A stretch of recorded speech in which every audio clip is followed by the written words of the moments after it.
Hey guys, Miss Varian here. Welcome to Unit 8, Note 6. Today we're going to go ahead and talk about the Pythagorean Theorem. So, our learning target is going to be I can apply the Pythagorean Theorem. Here's what the Pythagorean Theorem is. It tells me a squared plus b squared equals c squared. This is only going to work in the case of dealing with right triangles. So if you see this little box in the corner, that's how we know it's a right triangle. It has a 90-degree angle. It's a 90-degree angle right there.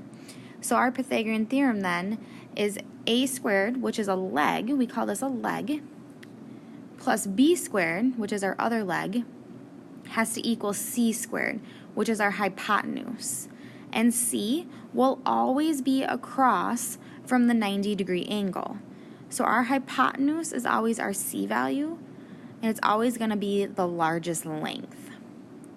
So we're going to use our Pythagorean triple to determine if these triangles are right triangles. So we're going to use Pythagorean theorem, and we're going to plug in a squared and b squared and c squared and see if it actually does satisfy the Pythagorean theorem.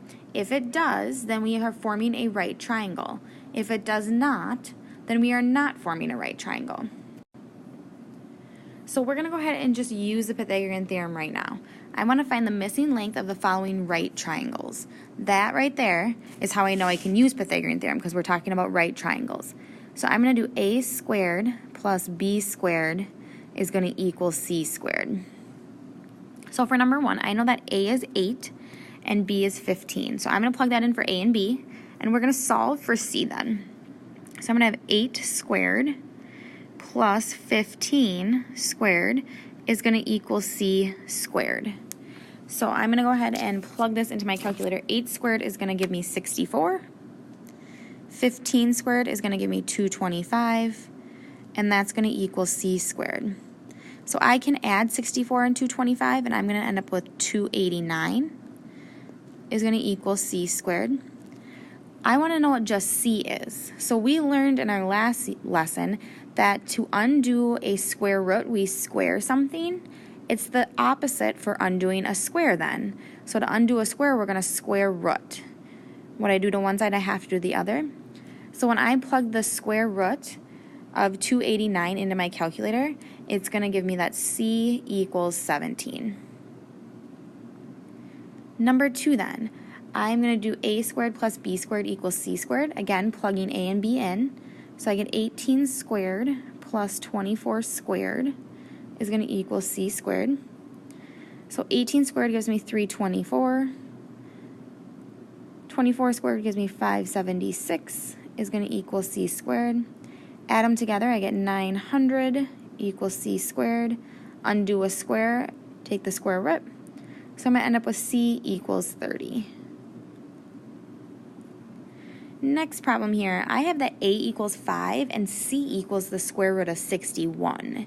So I know my a and my c. I got to find the b now. So I have a squared plus b squared, which I don't know, so I'm going to leave it b squared, is going to equal c squared. So what I can see right away and simplify, I know that 5 squared is 25. I still have a b squared. And I know that the square root of 61 squared, remember square root and square cancel out, so I'm just left with 61. I now need to solve for b, so I'm going to subtract 25. So I'm going to get b squared is going to equal 36. And then to undo a square, we square root. So I know that b is going to equal 6. Last example here, number 4, I have b equals 11 and c equals 21. So in this situation, I need to find a. So I'm going to have a squared plus b squared is going to equal c squared. I'm going to simplify a little bit. So I have a squared plus 121 is going to equal 441. Solve for a, so subtract the 121. So I'm going to get a squared is going to equal 320. So now undo a square, we square root. Here's the problem I have right now. If we take the square root of 320, we get a decimal. We get 17.8885. But the question is telling us to write our answers in simplified radicals. So we need to think back to when we were simplifying our roots or our radicals. And remember, we want to find a perfect square that goes into this number. And we want the largest perfect square that goes into this number. So I'm going to have this split into 64 and 5. I want to take the square root of both of them. So when I do that, if I take the square root of 64, I'm going to get 8. Square root of 5 is a decimal, but I can't simplify it anymore, so that's going to be just square root of 5. And that's what my a is going to equal then. So this part is just simplifying. So we just use the Pythagorean theorem. Now we're going to use the Pythagorean theorem to determine if these things are right triangles or not. So we are going to plug in a, b, and c and see if it satisfies the Pythagorean theorem. The one thing you have to remember is that a and b are the smaller two sides. C has to be your largest side. So I know that this is going to be my a, this is going to be my b, and this will be my c then. So we're going to plug it in. I'm going to get 20 squared plus 21 squared equals 29 squared. And we're going to solve this. So I'm going to get 400 plus 441 equals 841. So when I do 400 plus 441, I get 841 equals 841. That is a true statement. So yes, this is a right triangle. Okay. So now we're going to go ahead and look at number 6. Again, I need a and b to be the two smaller sides. So this is a, b, c. So I'm going to plug it into my Pythagorean theorem. I get 8 squared plus 10 squared. See if that equals 12 squared. So simplify, I get 64 plus 100 equals 144.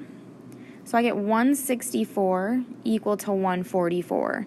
That is not a true statement. Those do not equal each other.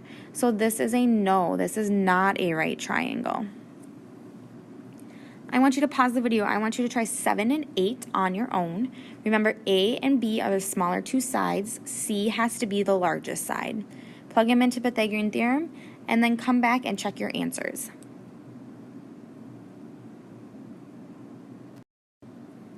So when I did 7 and 8, 7 I got no, it's not a right triangle. They did not equal each other.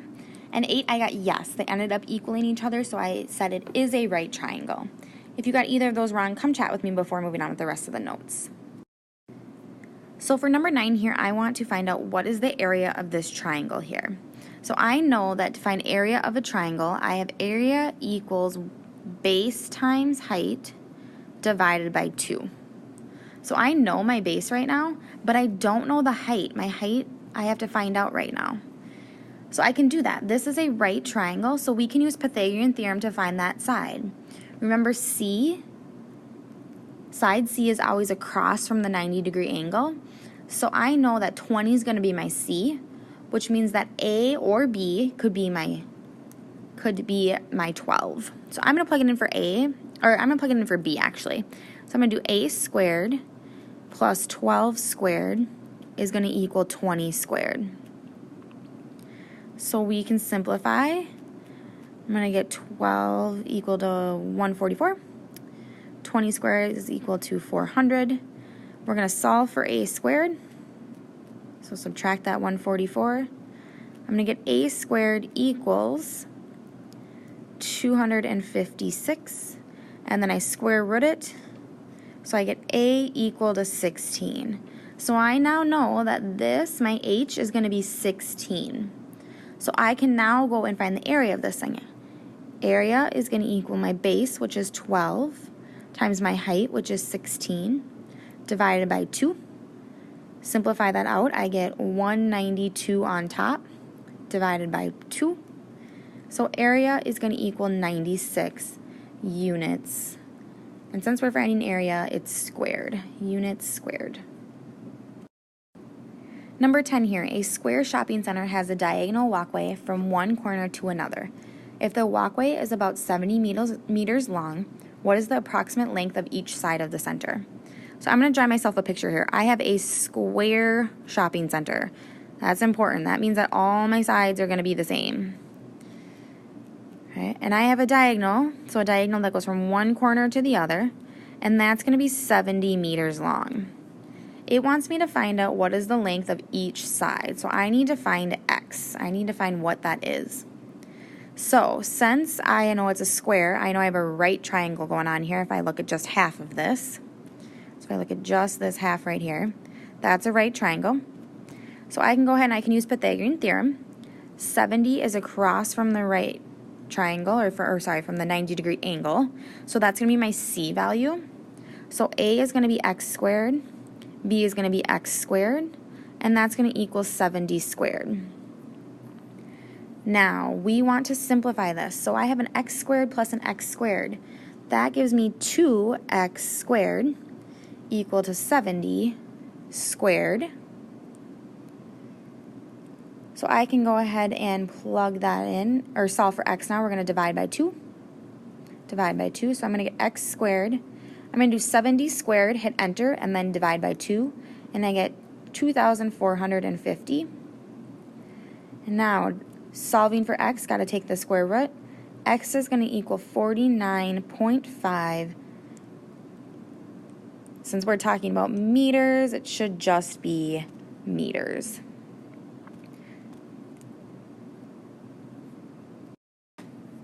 So let's go ahead and look at the proof of the Pythagorean theorem.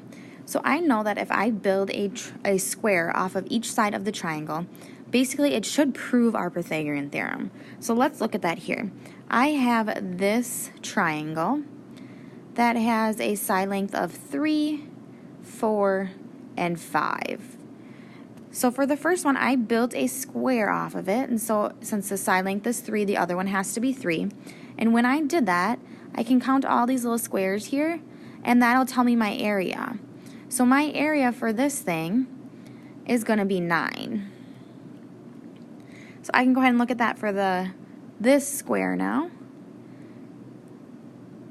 Looking for the area of this. 8, 9, 10, 11, 12, 13, 14, 15, 16. My area of this is 16. So basically what that says is I can then take this square, both of those squares, and try to put them in the hypotenuse, and it should equal it. So if I put 16 squares in here, 1, 2, 3, 4, 5, 6, 7, 8, 9, 10, 11, 12, 13, 14, 15, 16. I should have 9 left for the blue ones. 1, 2, 3, 4, 5, 6, 7, 8, 9. Which is then going to give me the area for this guy, which is 25. So basically when I do the area of this side length squared, the side length of this triangle squared, the side length of this triangle squared, it should also give me the area of the square off of the side length of the hypotenuse.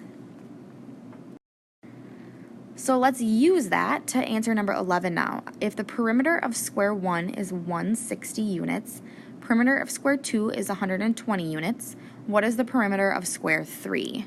So I know that this square 1 has a perimeter of 160. Square 2 is going to have a perimeter of 120. We want to find the perimeter of this one, of the third square. So I know that perimeter is all of my sides added up. So if the perimeter is 160 of square 1, I can do 160 divided by 4 for the 4 sides. And that's going to tell me one of the side lengths, which is 40. So this is going to be 40. I can do the same idea then for square 2. I know that the perimeter of this thing is 120. So when I do 120 divided by 4, I get one of the side lengths, which is going to give me 30. So now that I know 2 of the side lengths, I can find the hypotenuse to help me find the perimeter of the third one. So I'm going to do 40 squared plus 30 squared